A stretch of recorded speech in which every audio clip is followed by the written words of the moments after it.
কিয়ামতের ঘটনার উদ্বোধন হবে কিভাবে শোনেন।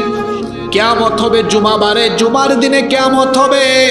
কথা বুঝে থাকলে সকলে জবাব দিয়ে বলেন তো, যেই দিন কিয়ামত অনুষ্ঠিত হবে সেই দিন কোন দিন? সকলে বলেন কোন দিন? সেই দিন সূর্য আর পূর্ব দিক থেকে উঠবে না। কিয়ামতের দিন সূর্য উদিত হবে পশ্চিম দিগন্ত থেকে। কিয়ামতের ঘটনার শুরু হবে সিংহায় ফুৎকার দেওয়ার মাধ্যমে। আল্লাহ একজন ফেরেশতাকে বানিয়েছেন শুধুমাত্র কিয়ামতের দিন সিংহা বাজানোর জন্য। ওই ফেরেশতার নাম হলো ইসরাফিল। আল্লাহ তাআলা কিয়ামতের ঘটনা যেদিন ঘটাবেন সেই দিন বলবেন, ইসরাফিল তুমি তোমার সিংহার ধ্বনির কাজ শুরু করো। আল্লাহর হুকুম পাওয়ার পরে ইসরাফিল আলাইহিস সালাম সিংহায় মুঠ ফুৎকার দিবেন দুইবার। কথা বুঝে থাকলে বলেন কয়বার?